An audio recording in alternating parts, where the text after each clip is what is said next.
encaixa essa sua metamorfose? Elizabeth, você agora chegou no X da questão. Até quando você estava na primeira parte do programa, a Isabela, ela finalizou a narrativa dela, a fala dela, com algo bem interessante, que é: vamos nos moldando. É esse moldando que é o segredo. Né? E não é que nós vamos nos moldando por conscientemente. Nós vamos nos moldando, né, para sobreviver. Mas eu vou deixar agora meio que paradinho essa reflexão e vamos voltar na sua pergunta, né, só para não perder o gatilho. Você colocou uma reflexão extremamente válida, que é a questão corpo, mente e espírito. Nós somos isso. Não tem como fugir. Então não adianta você cuidar do corpo e não cuidar da mente, da psique. Não adianta você cuidar do corpo, da psique e não cuidar do espírito. Né? E esse espírito, né, a alma. Né? A alma vem de animado. Né? Tudo tem alma. A árvore tem alma. Ela se mexe. Tudo, né? Desenho animado.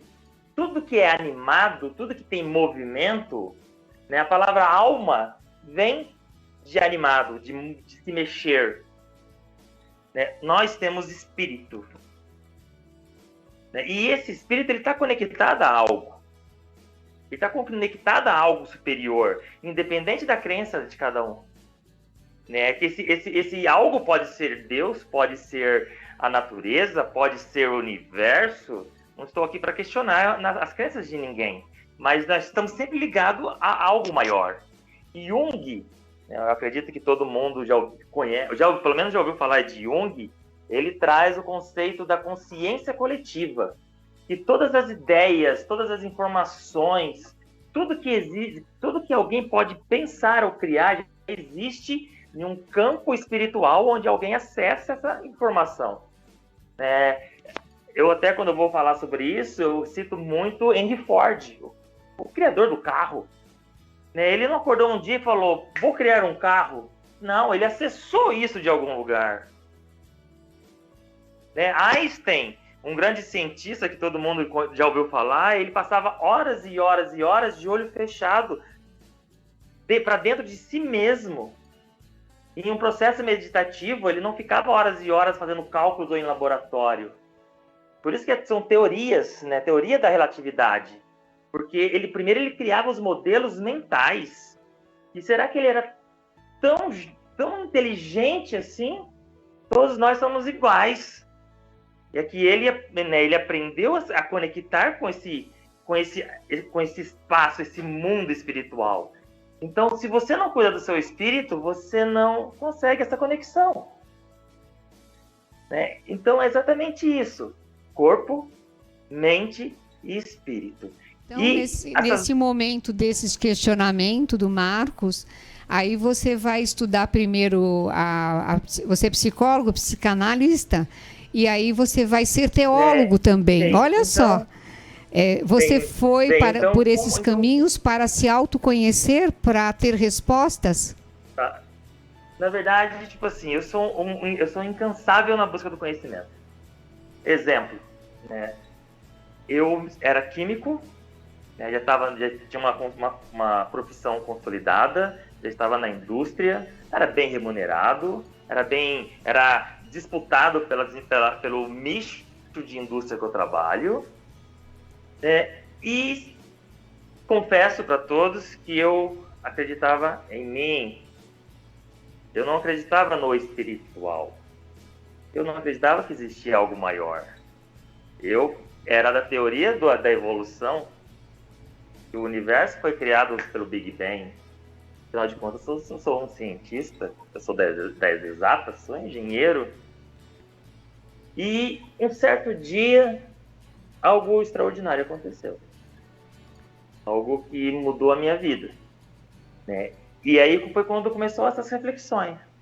Porque Da onde eu vim? Né? E por que eu falo isso? Porque eu fui ateu a minha vida quase inteira. Né? E, lógico, tudo vem da nossa infância. Eu era aquela criança obrigada a ir para a igreja, né? E todos os domingos, né? Minha família é da igreja da católica, religião católica, e tinha uma imagem gigantesca. Para mim, como criança, era gigantesca, era enorme, de bronze, né? Bem lá no altar, bem no fundo da igreja. E eu morria de medo daquela imagem. Porque ela era estranha para uma criança. Eu olhava para ela, eu via algo... Era a imagem do crucifixo e do Nosso Senhor crucificado? Era essa a imagem? Não era nem um crucifixo. Mas sim, era uma imagem de Jesus, né? Mas ela não era ele crucificado, mas era grande. Ele estava tipo com uma mão estendida. E eu tenho até vontade de voltar na cidadezinha onde eu nasci, lá no Paraná, para ver se ela me assusta tanto hoje, que eu acho que não assusta mais não, porque talvez ela não era nem tão grande assim. Mas esse arquétipo mexia com você como menino. Ela me dava medo. E eu ouvia falar de um Deus punitivo, de um Deus sanguinário, que destruiu Sodoma e Gomorra. Que castiga, né? Que trouxe que matou a população inteira, só sobreviveu a família de Noé, que castiga, que vai mandar para o inferno. Então, era essa narrativa que eu ouvia, e aquela era a imagem que eu tinha de Deus, algo que me dava medo. Então, quando eu fui me afastando, e aí eu comecei a fazer tudo por mim mesmo, eu me desconectei desse espiritual. Porque o espiritual que me apresentaram foi algo que eu não queria. E aí, um certo dia, lógico, agora já depois de muitos anos, já como profissional, já como engenheiro. Como adulto, né? Adulto. Uma pessoa me convidou para ir na igreja dela. Uma igreja evangélica. E eu não ia em igreja, eu não gostava de receber convites para ir para a igreja. E sabe quando você vai falar um não para alguém, só que sai um sim? Eu abri a boca para falar não, mas saiu um sim. E aí, sou um homem de palavra. Eu fui. Chegando lá, muito bem recebido, muito bem tratado. E a pessoa que me recebeu, eu expliquei quem era a pessoa que me convidou. Ela falou assim, eu sei quem é. E ela senta mais ou menos aqui. E me levou para sentar mais ou menos onde essa pessoa sentava. Que era na primeira fileira. Tá? 1 metro longe do púlpito. Só que essa pessoa não foi. Essa pessoa não foi, e aí eu passei. Aí eu falei assim, a minha palavra foi que eu viria, não que eu ficaria. E aí eu falei, a primeira oportunidade, né? Eu pensei, a primeira oportunidade eu vou embora. Vou sair a francesa. Cheguei ateu e vou sair a francesa. Exatamente. Eu tenho 1,90 m na primeira fileira. Uma pessoa que nunca foi ali. E eu falei assim, mas eu quero sair sem ninguém me ver. Seria muito difícil. E aí eu fui esperando esse momento certo de fugir, de sair dali. E não fui encontrando essa brecha, não fui encontrando esse momento. E aí começou a ministração da palavra. E aí quando o pastor começou a ministrar essa palavra, eu pensei, que bobagem. O que eu estou fazendo aqui, né? Exato. E aí o pastor, ele falou assim, agora vamos no versículo tal, livro tal. E aí ele pegou e leu o versículo, e aquilo ali eu já... Por quê? Porque o meu questionamento, mentalmente, ele respondeu lendo a Bíblia. Ou seja, você foi ali, naquele momento,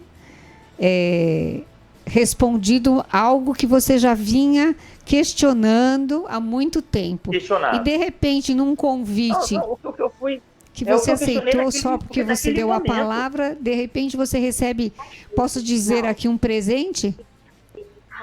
Não, sim. E aí, só que eu não recebi isso como um presente naquele momento, porque eu questionei de novo. E aí ele foi para outro livro, outro versículo e respondeu.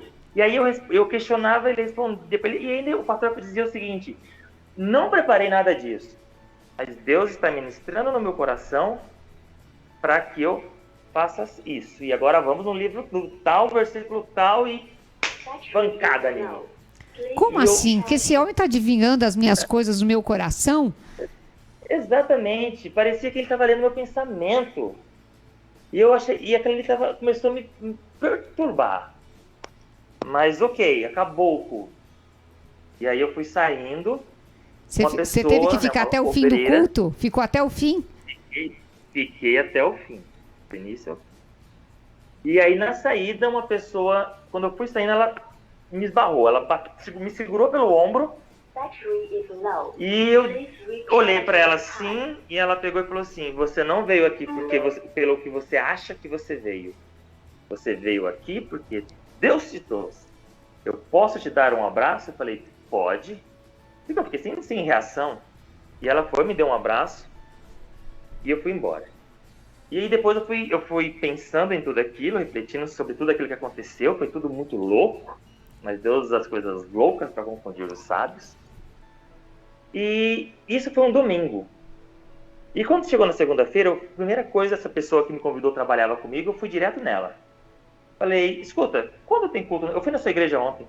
Ela falou: ah, você foi? Eu não fui porque aconteceu isso. Eu falei: tá, ok. Quando vai ter de novo? Quando vai ter de novo? Ela falou: terça-feira. Eu falei: tá bom. Só que no domingo, o culto começou 8 horas da noite, 20 horas.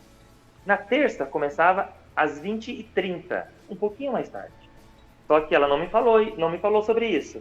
Então eu fui na terça, considerando o horário de domingo. Quando eu chego na igreja, a única pessoa que está na igreja é a pessoa que me parou na porta. E aí eu me aproximo dela, ela se aproxima de mim, aí eu ponho o dedo na cara dela e falo: você lembra de mim? Ela fala: sim, você estava aqui no domingo. E aí eu, com agressividade na voz, um tom de voz até mesmo áspero, digo: e por que você me falou tudo aquilo? Elizabeth, essa mulher abriu a boca e falou coisas do meu eu, do meu interior, e ela não tinha como saber de nada daquilo. Ela falou de dores, ela falou de angústias, ela falou de sabe, aquela pessoa que usa uma máscara, mas para que as pessoas vejam algo que ou não existe, seja, elas são ela falou para o Marcos do próprio Marcos.